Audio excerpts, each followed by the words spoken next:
नारायण उसे कहते हैं जो नार में, जो नीर में रहे, जो जल में रहे, जो समुद्र में रहे। हमारे भगवान विष्णु चाहे गर्भोदक सागर, काणोदक सागर या क्षीरोदक सागर, वे रहते तो समुद्र में हैं, सागर में है। और समुद्र क्या है पता है? समुद्र जो है ना वो लक्ष्मी जी का घर है, क्योंकि लक्ष्मी जी का प्राकट्य कहाँ पर हुआ? समुद्र में हुआ। तो समुद्र देवता लक्ष्मी जी के पिता हुए। इसका एक अर्थ तो यही हुआ ना कि हमारे भगवान ससुराल में ही पड़े रहते हैं, इनको ससुराल में रहने में बड़ा आनंद आता है। नीर में जो रहते हैं, समुद्र में रहते हैं, इसलिए इन्हें नारायण कहते हैं। लेकिन हमें क्या समझना है? अब वो तो समुद्र में रहते हैं, लेकिन उस भगवान नारायण को यदि हमारे अंदर सुलाना है, हमारे अंदर बसाना है, हमारे अंदर बिठाना है, तो क्या करना पड़ेगा? ये हमारे भगवान को समुद्र में रहने की आदत सी हो गई है। आदत समझते हैं ना, आदत से मजबूर। पिछले दिनों गाना भी आया था। तो हमारे प्रभु जो है ना आदत से मजबूर हैं, वो समुद्र में ही रहते हैं। अब समुद्र में रहने वाले भगवान को कहो कि प्रभु प्रभु आप दुबई में आ जाइए, आबू धाबी में आ जाइए, आप गल्फ में, तो वहां तो समुद्र है ही नहीं, वहां तो रेगिस्तान ही भरा हुआ है। तो भगवान कैसे आएंगे?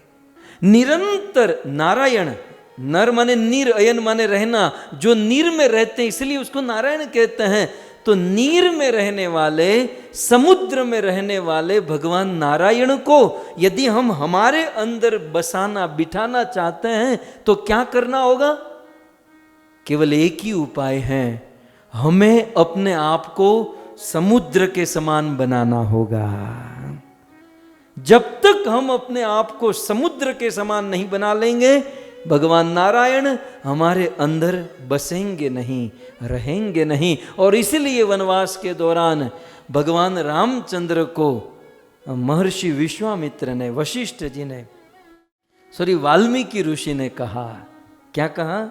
जिनके श्रवण समुद्र समाना, जिनके श्रवण समुद्र समाना,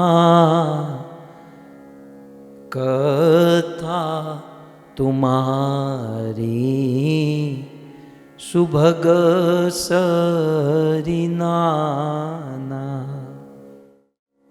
भरई निरंतर होई न पूरे, भरही निरंतर होई न पूरे, तिनके हिय तुम कहूँ गृहरू रे, तिनके हिय तुम कहूँ गृहरू रे।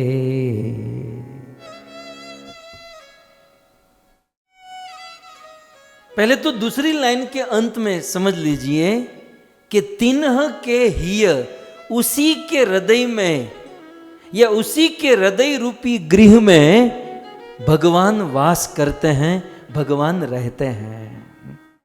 क्योंकि हमारे भगवान को समुद्र में, ससुराल में रहने की आदत जो पड़ गई है, तो इसके लिए हमें क्या करना होगा?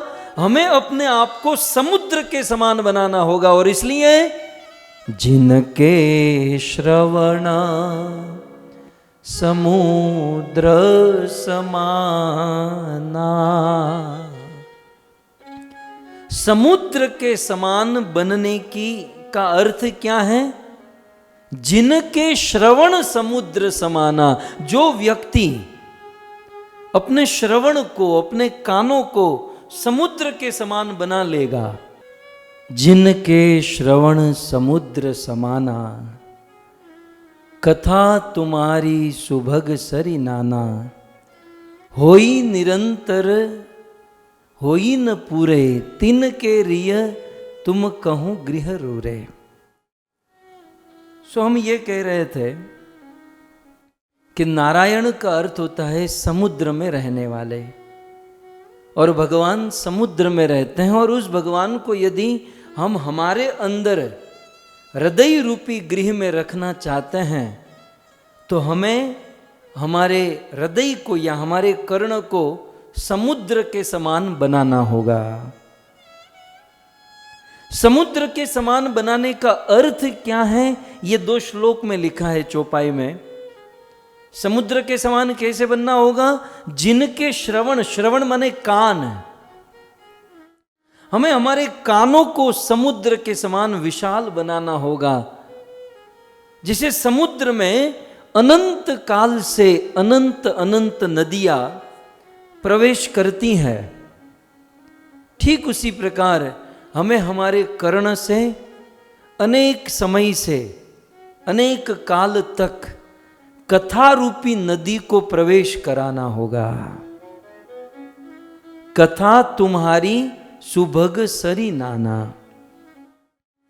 तो जो व्यक्ति अपने कर्ण रूपी समुद्र में कथा रूपी नदी को प्रवेश कराए, 1 दिन 2 दिन 3 दिन 4 दिन, और निरंतर अपने समुद्र रूपी कर्ण में कथा रूपी नदियां प्रवेश हो, निरंतर होते हुए भी भरई निरंतर होई न पूरे।